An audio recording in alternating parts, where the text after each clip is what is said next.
48ศอกข้าว48ศอกบนไทยบ้านใดบนแม่ไปเกี่ยวน้ำแท้กลางบ้านใดเดี๋ยวบ่อยู่ในลูกบ่มีลูกเองลูกน่ะแม่นึงบ่ได้เห็นยังว่าไปเว้าน้ำบ้านน้ำเมืองเพราะว่าเอาข้าวมาให้แม่ศพนึงให้แม่ตาบอดมื้อนี้ก็วันศีลได้จังไปหาเว้ากับแม่เว้านำไทยบ้านเว้านำไทยบ้านนะว่าเอาไปให้แม่ชอบนึงเรียกมาเพื่อแม่รุ่นบ่ได้เห็นแต่บ่เห็นชอบนึงก็บ่เห็นบ่เม็ดนึงแม่ก็ยังบ่เห็นบ่ต้องว่าชอบเนาะว่าเม็ดได้แม่นบ่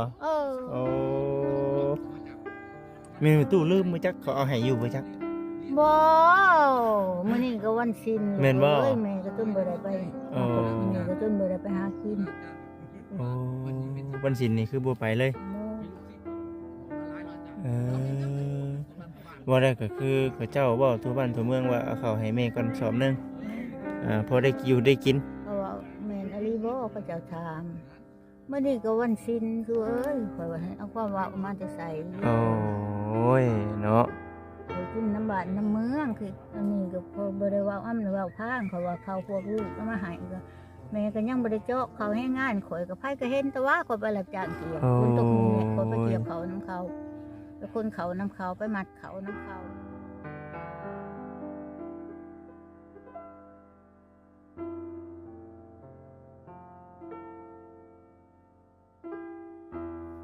แดดครับพี่น้องเอ้ยเนาะตอนนี้อยู่เสาเนาะพี่น้องเนาะ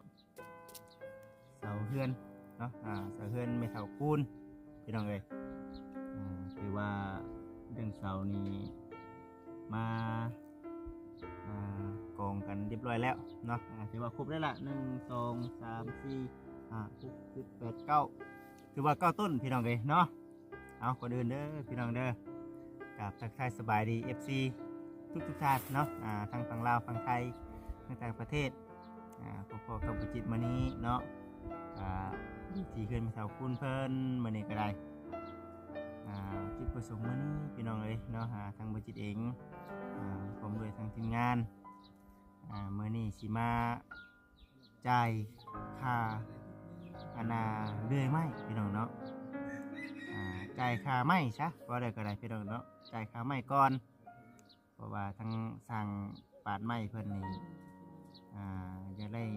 ยากเบิกเงินก่อนซะบ่ได้ก็ได้เพื่อเอาเงินส่วนนั้นไปเรื่อยเนาะไปเรื่อยเฮ็ดไม่เส้นไปเรื่อยเฮ็ดไม่แป้นพี่น้องเอ้ยเนาะเป็นเงินจำนวน2 ล้านเพิ่นว่าหาพี่น้องเอ้ยเนาะมื้อนี้ก็ทางบริจิตเนาะกับทางบ่แสงก็ได้ปรึกษากันเนาะได้ปรึกษาหารือกันเนาะว่าสิเอาเงินเนาะมามอบให้พูดแหละพี่น้องเอ้ยทางบ่แสงเพิ่นก็กำลังสิมอบเนาะทางบริจิตเองก็เลยว่าเอามานำกันพี่น้องเอ้ยมื้อนี้ก็ได้พูดแหละบาทเครื่องไม้มาเบิดพูดแหละเฮาจึงได้มอบให้เพิ่นครบเบิดทุกอันเพิ่นเบิกไป2 ล้านเห็นเพิ่นว่าได้ก็ปรึกษากันนะไม้ทั้งหมดทั้งมวลพี่น้องเนาะไม้ทั้งหมดทั้งมวลทั้งไม้ตุงไม้เส้นไม้แป้นไม้เส้นเนาะเข้าค้างคือรวมมิตรเนาะอยู่ใน7 ล้านเงินเพิ่นไป2 ล้านก็ยัง5 ล้านมันพี่น้องเอ้ยเนาะมื้อนี้น่ะสิเงินเพิ่นไป5 ล้านมื้อนี้สิเงินเพิ่นไป2 ล้านมื้อนี้ก็ได้เอาไปว่ามากก็ติดพันกันอันนี้ก็เป็นเสาพี่น้องเอ้ยมื้อนี้ก็ได้เนาะเป็นเสาแล้วก็รอเบิ่งเนาะซุ่มเบิ่งไปนํกันจักสิลุกมื้อใดแหละเนาะอีกตามงบเพราะว่ายังเรื่องค่าสร้างนี่เฮาก็ยังบ่ได้มีพี่น้องเนาะค่าซุ้มค่าสร้างหากว่ามีได้ก็เขาจึงสิว่าแต่ว่าเดี๋ยวให้อุปกรณ์ต่างๆเขาได้เครื่องของมาแล้วเดี๋ยวเขาสิถามเมืองทางค่าสร้างเพิ่นว่าสิเท่าใดแต่ว่าค่าสร้างนะเขายังบ่ทันมีเด้อพี่น้องเด้อเนาะค่าสร้างผ้าไหมแล้วก็สังกะสีนั่นแหละพี่น้องเอ้ยนี่ยังบ่ทันมีเทื่อเนาะเงินไม่เท่ากูนี่สิลุกมื้อใดสิย่อมื้อใดก็รอรุ่นรอสมเบิ่งไปนำกันเนาะไปซะพี่น้องเนาะก่อนอื่นเดี๋ยวสิไปถามเบิ่งทางมีตู้แล้วก่อนเนาะเมื่อวานนี้บ่ได้มาหาเราพี่น้องเมื่อวานนี้ก็ได้ นี่ก็เป็นรถเนาะรถเจ้ามาเอาดินเฮ็ดทางพี่น้องเนาะอยู่ที่ดินที่ดอนของทางแม่สาวคูนเพิ่นนี่ถึงมาเนาะเบิ่งก่อนพี่น้องเนาะไปที่ตามรถสมุนไปนำกันโอ้ยเนาะแห้งว่าวแห้งแดดพี่น้องเอ้ยแดดคักแดดแน่ เบิ่งก่อนพี่น้องตัดผ่ามาอีกวันนี้ก็หลังคาเฮือนเราใครในแล้วบ้านนี้เนาะมุงแอมเบิดแล้วพี่น้องเอ้ยตะกี้นะเพื่องเดียวหนึงได้ตะกี้นั่นได้บ้านนี้นะทางบ่จิตเองซีเข้าไปหาทางเมตู้เพิ่นก่อนโอ้ยแดดคักแท้นี่หนาวกะว่าหนาวฮ้อนกะว่าฮ้อนเนาะตู้สบายดี สวัสดี ฮ้อนกะว่าฮ้อนหนาวกะว่าหนาวพอเราไปตู้ดินี่เป็นจังได๋รู้สึกได้หนาวหรือฮ้อน ฮอด ฮ้อนบ่บัดนี้ฮ้อนบัดนี้เนาะฮ้อนแล้วพี่น้องเอ้ยบัดนี้โอ้ยเบิ่งนั่งน้ำก่อนเด้อไปตู้เด้อ คอยได้ลูกเอ้ย โอ้ยโอ้ยนั่งน้ำก่อนไปตู้เอ้ย สิแล้วมาเฮือนแม่ตู้ก็บ่มีว่า เฮ้ย ให้ลูกนั่ง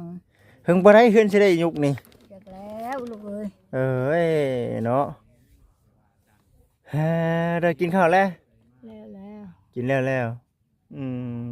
ไปกินข้าวเฮือนเพิ่นหัน ไปกินข้าวน้ำหมูข้าวตัวเองเด้สัน ข้าวตัวเองถือไปกินอาหารนำหมู่ โอ้ถือไปกินว่าแล้วก็เอาข้าวอยู่เฮือนเฮาไปกินน้ำกันอ๋อตัวนี้นี่มุงเรียบร้อยแล้วนี่เนาะ ยังบ่ได้แล้ว ลบนี้ ขึ้นบ่ได้แล้ว ขึ้นมาแล้วอันนี้เจ้าเฮ็ดเองบ่ เฮ็ดเอง โอ้ยพี่น้องเอ้ยเนาะเฮ็ดเองก็เป็นอันนี้เนาะ เพิ่นก็จะบื้นนั่นแหละลูกเอ้ย บ่เป็นก็บื้อเนาะ เป็นจังได้แล้วเมื่อยเบิ่งเดือนเบิ่งดาวแล้วก็บื้น ได้พี่น้องเอ้ยเป็นจังได๋รถเขาคือบ่เห็นเฮ็ดมื้อนี้เขาหยุดแล้วบ่ วันพระเขาบ่ได้เฮ็ด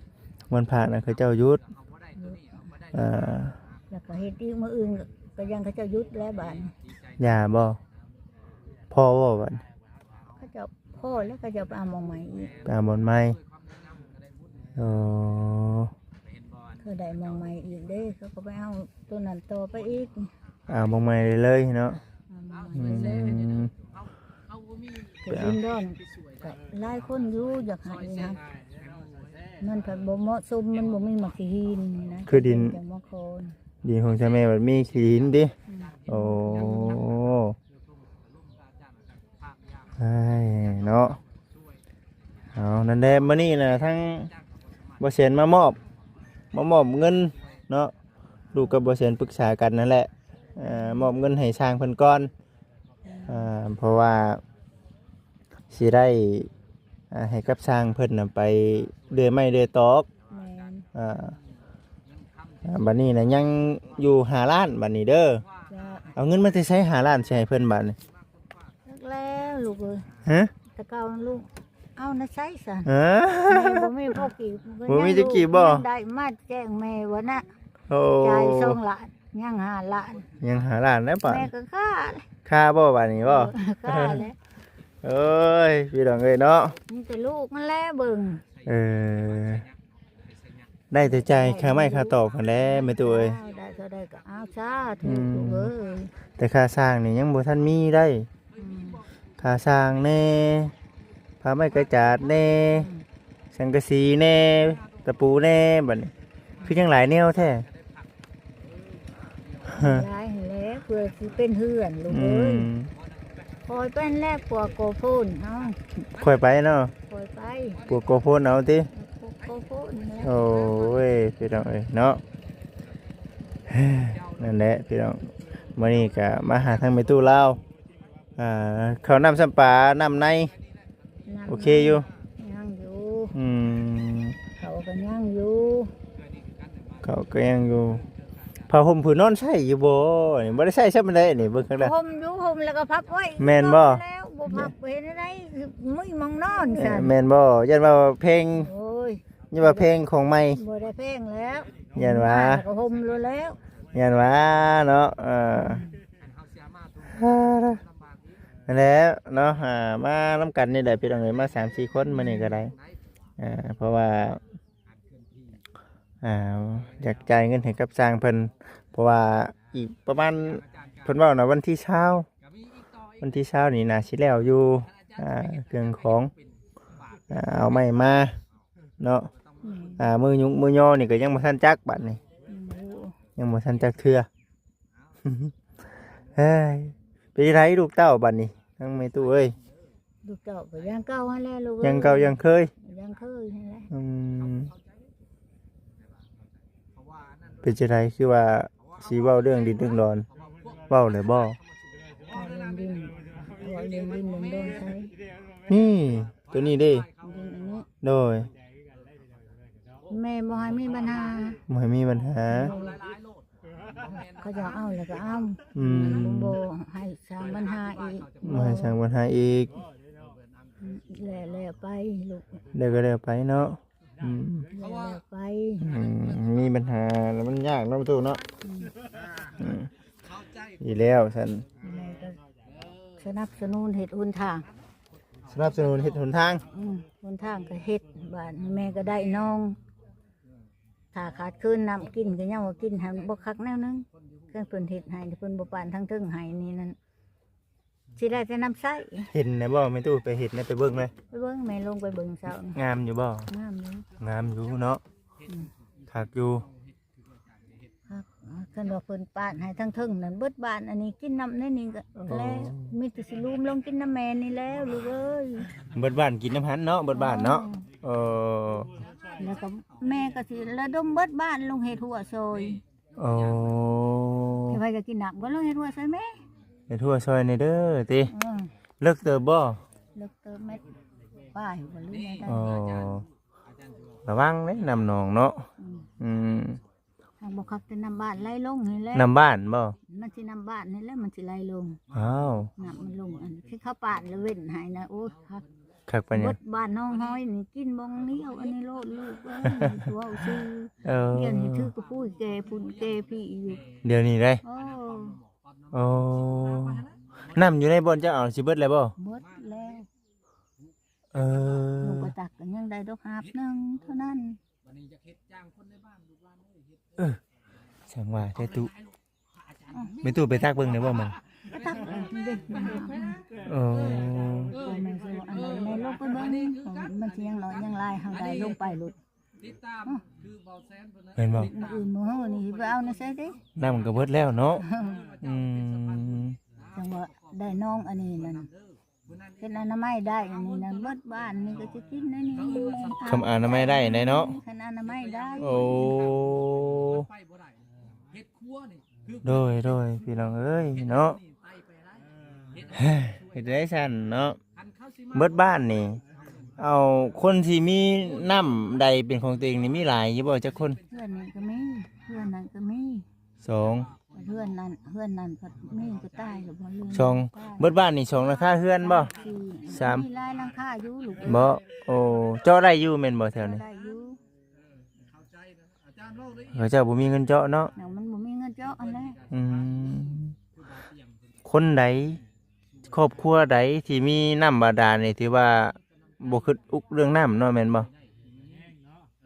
ก็บ่อุกกับคืออุก เป็นจังไดคือว่าซั่น บ้านนี่คันกินเจ้าผัดบ่จะต้ม ต้องต้มเด้ตุ คันบ่ต้มบ่ต้มบ่เห็นในหม้อบ้านมันเป็นแผ่นเลย อ๋อ เกิดในมื้อนั้น เดี๋ยว กันด้านได้กินน้ำใดแม่สวกินน้ำน้องดีกว่า แม่เห็นได อืม เอ้าจังว่าให้เนาะกันต้มน่ะเกิ้มเนาะน่ะเนาะ ต้มฮักต้มหนึ่งเขานี่แล้วมันเกิดหลุด โอ้ มีคนขี่มันนั่น โอ้แม่นคุณแม่ตู้เพิ่นว่าอยู่ได้พี่น้องเอ้ยเนาะแม่นอยู่เป็นจังไดมื้อนี้คุมอยู่คุมกินยังหยังแน่ยังหยังแน่ที่ว่าเบิดแล้ว ปองป้ากันยัง ปองปานนี่ก็ยัง ไข่กันยัง ไข่ก็ยังอยู่ อยู่ปองป้านะฮะก็กินสองกอง แซ่บอยู่บ่ปองปลา แซ่บ แซ่บอยู่เนาะโอ้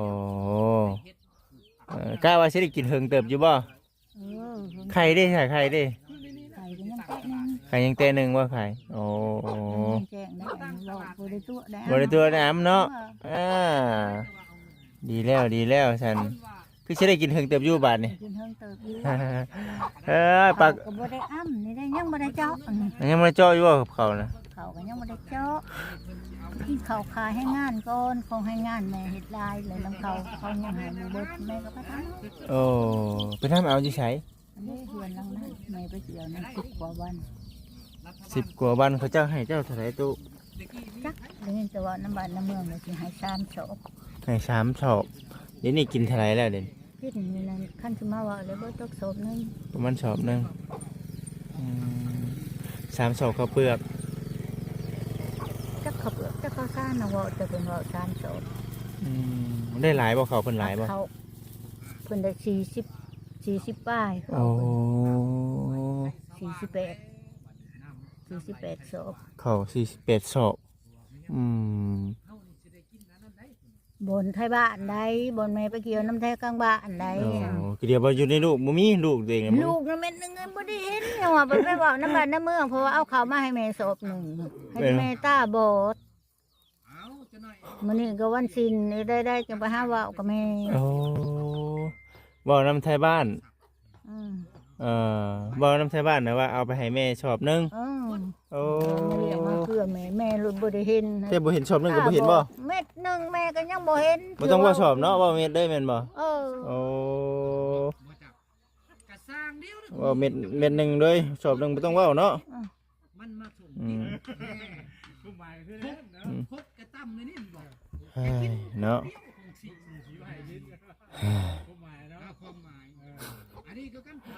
เบิดได้ใส่ข้าวแห้งแม่น่ะยังหลายบ่ ยัง อืมพอได้กินอยู่ บ่ได้กิน อืมแสดงว่าข้าว50สอบข้าว50โลนี่คือสิหึงเติบเนาะ ถึงเติบแล้วลูกเอ้ยแม่บ่อ้ำบ่พาง โอ้ จับมือได้แล้ว นี่แม่มานี่ข้าถ้วยอันนี้พลายโคตร โอ้ นี่เลย เต็มถ้วยนี่หลายโพดเนาะ เอาสำนี้มาแต่ละมือ อ๋อ เครื่องถ้วย ถ้าสิมาลุดหันผักบุสุก แบบว่าถ้าชิ้นหนึ่งชมที่ตัวเองกินบัดมันบ่สุกเนาะ บุสุก จะก็กินหลายๆที่ละตุ ได้มันผักบุเบิด โอ้ มันอิ่มเสียนะมันบ่ลงเสียแล้วก็แล้ว เอาเว้ยเนาะพี่น้องเอ้ยเนาะดีแล้วฉันค่อยกินไป อันนี้เนี่ย คือว่าแหละพี่น้องเอ้ยอันนี้ก็ทั้งลูกชาวบ่เป็นคนเว้านั่น ลูกสาวก็ว่าลูกเคยก็ว่าร้านก็ว่าสิ่งเดียวกันหมด บ่ไปเดียวกันเบิดเลย หมดเลย แม่นตู้ลืมบ่จักเขาเอาให้อยู่บ่จัก บ่มื้อนี้ก็วันศีล แม่นบ่ เอ้ยแม่ก็จนบ่ได้ไป อ๋อ แม่ก็จนบ่ได้ไปหากิน โอ้วันศิลนี่คือบ่ไปเลย บ่ เออว่าได้ก็คือเขาเจ้าเว้าทั่วบ้านทั่วเมืองว่าเอาข้าวให้แม่ก่อนสอบหนึงพอได้อยู่ได้กิน เพราะว่าแม่นอลีบ่เขาเจ้าถามมื้อนี้ก็วันศีลคือเอ้ยข่อยว่าให้เอาความว่ามาแต่ใส่ โอ้ยเนาะ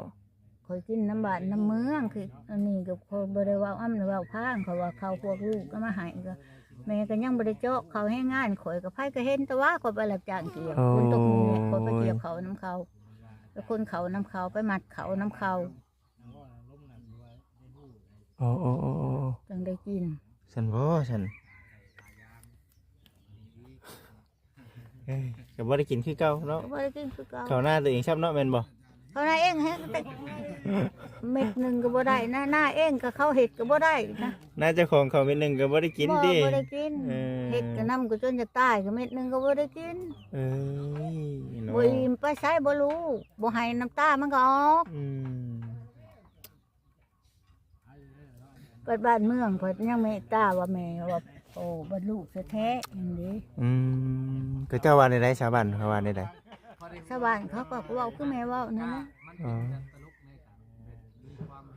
วัดบ้านวัดเมืองดิเจ้าบ้านเจ้าเมืองลูกหลานเพิ่นอยู่เมืองนอกเมืองนาเนาะอยู่ใกล้อยู่ไกลอยู่ไกลเพิ่นยังอยากให้ เนาะ อยากให้แม่น อืม คือนั่นนี่แหละบ่ประมาท อืม แม่ก็บ่นึกบ่พันได้พวกลูกสิมาพบแม่ บ่คิดคือกันบ่ บ่ได้คิดมาในสาธุบุญ สาธุบุญ ลูกก็มาห่วมแม่ เออ แม่ก็มาห่วมลูกคือกันกับลูกบ่ทันได้เกิดนะแม่มักบ่ทันกันบ่โทษนะตกบ้านอื่นแล้วฮะก็มาประสบแม่ นี่ก็ลูกแม่นี่ได้ติ คือสิเป็นลูกแม่นี่แหละแนวใดก็อยาลูกเอ้ย โอ้ตกบ้านอื่นซะเนาะ ตกบ้อื่นเสีย อืม กินน้ำบ้านอื่นเด้ โดยแม่เอ้ยเฮ้ยนั่นแหละมีแต่อ่าอันนี้ก็ FC เพิ่นก็บอกมาหลายอยู่พี่น้องเนาะคุมอยู่คุมกินน่ะบ่พาซื้อมาให้แม่ตู้ก็ย่ายันบ่มีบ่อนไว้ จ้า บ่มีบ่อนไว้แน่ก็แม่นเนาะ แม่ก็กินก็บ่นักปานใดดอก ยังบ่ทันเบิดเนาะ กินก็บ่เก่งปานใดดอก โอ้ เท่าแล้วมันก็ถอยความกินน้ำเรื่องเถื่อก็กินผักกินหญ้าไปน้ กินหลายคือเก่าบ่ได้บ่ ำกินได้คือเก่าบ่ได้ บ่ได้เนาะ อืม อืม มันถอยเหียก็ถอยตัวเขาก็ติบหนึ่งกับมืดมือกับ โอ้ เบิดลูกเอ้ย โดยแม่ ดีนะโอ้ยเขาติบหนึ่งยังดีเฮ็ดเวียกเมื่อยนี่นั่นนี่มันผัดบ่ โอ้ แต่ว่าเวียกเฮ็ดอยู่เขาหากินบ่เก่ง โดยนี่แหละพี่น้องเอ้ยขนมเพิ่นเฮ้ยขนมนี่ต้องกินให้เบิ่งดูตู้กินให้เบิ่งดูแซ่บอยู่บ่ขนมตัวนี้ แซ่บอันนี้กินแล้วกินแล้วอาหอย กินเบิ่งได้บ่บ่เจ้ากินให้เบิ่งเนาะกินให้เบิ่งนะกินให้ลูกให้หลานเบิ่งแน่เนาะ กิน เฮ้ยเนาะพี่น้องเอ้ย กินน้ำลูกน้ำลานช้า ตะกี้ช่วงมาใหม่ๆนี่บ่ได้กินหยังได้แม่นบ่ได้กินหยังก็ยากแม่นบ่ตู้ กินนะ ได้กินหยังก็ลำบากเนาะ ลำบากนะ อืมสิได้พี่น้องเนาะยายคูณไม่เท่าคูณชื่อเพิ่นเนาะคูณดีๆบาดนี้เนาะ คูณลูกคูณหลาน คูณแล้วแม่มีแล้วลูกเอ้ยอยู่ไป เอา บุญ พอดีอ่อนอันน่ะเขียวคนเฒ่าพี่น้องเลยเนาะอ่อนเขียวผู้เฒ่าอันนี้นะ แซ่บอยู่บ่ตัวนี้ แซ่บอยู่ แซ่บอยู่เนาะแซนด์วิชเด้อเพิ่นเอิ้นว่าแซนด์วิชขนมแซนด์วิชคักแน่ดีเนาะอยู่ก็มาสวยกิน กินพี่น้องเนาะอยู่ไปเนาะตู้เด้อเผาเครื่องเผาของสิแหละเครื่องของลูกเต้าเอามาหลาย ลูกเอามาเลยปฏิมีคนโจมไปเชียร์แล้วก็สิเสียแห้งลูกอยู่ เป็นห่วงตัวนี้น้ำเนยเนาะ ว่าไง เอ้ยนี่แล้วตัวเอ้ยกินข้าวกับยังฉ่ำอ่ะนี่ กินปลา กินปลาบ่ อื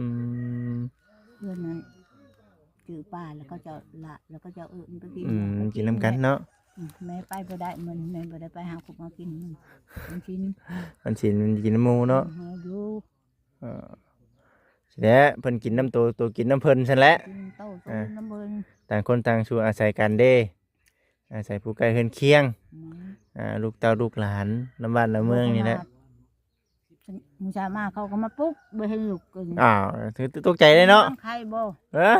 เขานอนห่มผ้าอยู่ก็บ่ได้ได้ เออ เขามาถามลูกเป็นหยังใครบ่บ่ เป็นบ่ ดีไม่แห้งอยู่ อืมเอาพี่น้องเอ้ยคือสิประมาณนี้แหละสตูเอ้ย จ้า ยังสิได้อยู่น้ำกันอยู่ดอกเนาะอยู่จะหน่อยก่อนจังว่ากันอีกเทื่อพี่น้องเอ้ยเนาะ แม่น เด้อมื้อนี้ก็ได้ถือว่าน้ำในอยู่ในหนองก็ยังหลายสำไรตุ มึง เว้าไปได้อีกบ่จะคู่หนึง ย่ำบ่ได้ เอาไปเบิดดีๆติ เมื่อกี้เฮือนน่ะลงไปก็บ่ได้ เออ หาคุกเป่าขึ้นมา เบิ่งก่อนสาพี่น้องเอ้ยเนาะไปสาพี่น้องเนาะคลิปนี้ก็จะได้จบคลิปก่อนเนาะเดี๋ยวจะได้คุยกับทางทางแม่เพิ่นอีกเทื่อก่อนพี่น้องเอ้ยเนาะถือว่าได้มอบเงินค่าช่างเพิ่นดีกไปก่อน2 ล้านเนาะบ่ใช่เนาะ อ๋ออันนั้นสบายดีเด้อ โดย อันนั้นมอบเงิน ก็ซ้ำค่าช่างกันแล้วแม่นบ่ บ่แม่นค่าช้างขาไม้ ถ้าไม่ลืมถ้าไม่ให้ช่างเนาะ ไม่ให้ผู้คนไปหาไม้อันแหละ แม่นแล้วก็ ไม้เส้น แม่น ไว้ ว่าแซนก็คือว่ามีเงินอยู่4ล้านถ้าให้เพิ่นไป2ล้านนำมาใส่ยัง2บาทนี่ อืม ให้เพิ่น2ล้านเด้เพิ่นเบิกก่อนพอได้ไปใช้จ่ายหรือว่าซื้อน้ำมันไปซอยไม้หั่นแหละ น้ำเมืองน้ำมันเนาะ แม่น อืมอืมอืม มีแต่ว่าคนแรกทางเจ้าก็ว่านั่นก็ประสมทบกันบัดเพิ่มใช้อีก3ล้าน แม่น ของข่อยก็ยัง2เด้ยังอีก5ล้านเด้วันนี้ พอดีค่าไม้ยังอีก5ล้านเนาะ อ่า อืม เพิ่นเอามาแล้วเฮาก็จังจ่ายเพิ่นเบิดบัดนี้ โอเคโอเคสันไปสันเนาะจังว่ากันอีกเทื่อสันพี่น้องเอ้ย โดย โอเคพี่น้อง FC ทุกท่านเด้อตัวติดตามรับชมไปเบิ่งนํกันเนาะสำหรับคลิปนี้ขอกล่าวคำว่าสบายดีอยู่ดีมีแฮงโอ้ยพี่น้องเอ้ยกล้องบ่จิตเอาคือเป็นไอ้นี่